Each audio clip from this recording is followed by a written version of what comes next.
Bonjour à tous. Dans cette vidéo, nous allons nous intéresser à la simulation de la rotation d'un satellite autour de la Terre. Lors de la première vidéo, nous avions fait un développement de Taylor à l'ordre 1 pour étudier le déplacement d'un objet lors d'une chute libre. Ici, nous allons utiliser le même type de développement de Taylor, toujours à l'ordre 1, pour décrire notre satellite autour de la Terre. Les équations que nous avions trouvées sont toujours valables.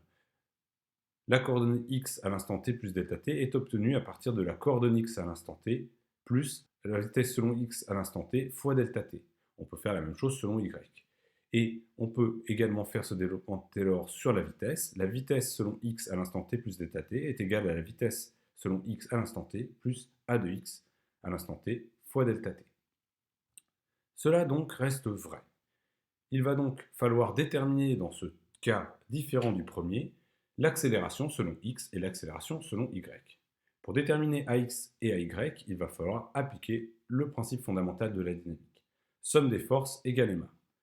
Lorsqu'un satellite tourne autour de la Terre, il ne subit qu'une seule force, c'est la force de la gravitation, qui est égale à moins g fois m fois petit m sur d au carré, le tout fois u. Le grand M correspond à la masse de la Terre, le petit m, c'est la masse de notre satellite. D carré, c'est la distance entre le centre de la Terre et notre satellite. Et enfin, le vecteur U, c'est un vecteur unitaire qui va être dans le prolongement du vecteur TS, c'est-à-dire qu'il va avoir la même direction, mais un sens, le même sens, pardon, même direction, même sens, mais avec une norme de 1. Déterminons ce petit vecteur U. Pour cela, on va s'intéresser tout d'abord au vecteur TS, entre la Terre et notre satellite. Attention, c'est un vecteur qui tourne, qui bouge dans le temps, puisqu'il correspond à la position de notre satellite. C'est exactement ce que l'on souhaite déterminer avec notre simulation. On a donc la coordonnée x et la coordonnée y. On peut calculer la norme, c'est la racine de x carré plus y carré, ça nous donne la distance d que l'on a besoin dans notre formule ici. Ensuite, pour créer un vecteur unitaire dirigé selon TS, il suffit de prendre le vecteur TS et de le diviser par sa norme. On obtient donc x divisé par la norme de TS, c'est-à-dire x divisé par d, et y divisé par d pour la coordonnée y. Notre force de gravitation s'écrit donc sous la forme moins g grand M petit m sur d carré fois x divisé par d pour la partie abscisse et fois y divisé par d pour la partie ordonnée. On peut donc extraire les deux coordonnées de la force selon x et selon y, et si l'on divise cette force par m, on obtient l'accélération selon x et l'accélération selon y. On va donc utiliser cela dans notre simulation et remplacer le terme ax, qui est ici, par les deux termes que nous venons de trouver, c'est-à-dire moins gm sur d3x pour ax, et la même chose sur y en remplaçant le x ici par y. On passe maintenant à la partie programmation. Nous voilà devant le Jupyter Notebook dans lequel nous allons faire la simulation de la rotation autour de la Terre. Ici, il y a un petit rappel de ce que nous venons de voir ensemble avec la présentation. On rappelle ici les deux formes des accélérations selon x et selon y. On va avoir besoin de la constante g, la constante de la gravitation universelle. Ici, vous avez la valeur en unité internationale et la masse de la Terre également mentionnée. J'ai donc placé g et m directement dans mon code, sachant que je l'ai converti en kilomètres cubes plutôt qu'en mètres cubes. On va utiliser plutôt le kilomètre pour décrire nos déplacements autour de la Terre, ce qui est une unité plus logique avec dans ce genre de situation. Ici, on a l'initialisation du temps. Pour l'instant, j'ai mis un Tmax 2000 avec un pas de temps de toutes les secondes. Nous avons ici la coordonnée y. Nous allons faire partir notre satellite de l'axe des y, comme cela, avec une vitesse que nous allons prendre horizontale. On part donc d'une coordonnée y de 20 000 km et d'une coordonnée x nulle. Pour le reste, vy, vx, etc. sont mis un petit peu au hasard, avec aucune vitesse selon y, avec une vitesse de 5 km par seconde en x, et les accélérations, nous allons les calculer correctement. On retrouve ici la boucle sur le temps, avec le append, et on voit les parties qui vont nous intéresser. Ici, j'ai calculé la distance par rapport au centre de la Terre, qui correspond à x au carré plus y carré, et nous avons le code que nous avions écrit pour la chute libre qui a été recollé. Nous allons donc remplacer le calcul de a de x ici et de a de y par les formules que nous avons ici, moins g mx sur d cube. Donc là, ça va se faire de façon assez simple, puisque c'est exactement la même forme. Moins g fois grand M fois x divisé par le d que j'ai calculé précédemment. Et je vais prendre exactement la même formule, mais cette fois-ci, je vais l'injecter ici dans y. Et on va remplacer x par y pour avoir la bonne valeur. J'ai le append ici, et normalement, si je lance mon code, je vais pouvoir générer sans problème mes listes LX et LY de coordonnées. Ici, il y a une petite partie qui est prévue pour vous dans le document, qui va vous permettre de tracer directement un schéma de ce type-là, avec un cercle qui représente la Terre et deux axes pour montrer l'axe des X et l'axe des Y, tout simplement.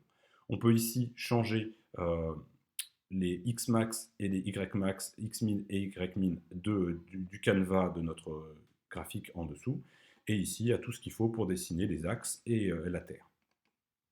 On va donc ici ajouter tout simplement le graphique que l'on vient de calculer, c'est-à-dire qu'on va demander à positionner, par exemple avec un scatter, pour commencer, la trajectoire que l'on vient d'obtenir, donc LX, LY. Et si on lance ça, vous avez ici la figure qui va se mettre en place avec le début de notre déplacement. Alors on voit que le scatter, ça fait des points un peu gros, on va plutôt mettre un plot, ce sera plus joli, et on voit qu'on a le début de notre trajectoire autour de la Terre.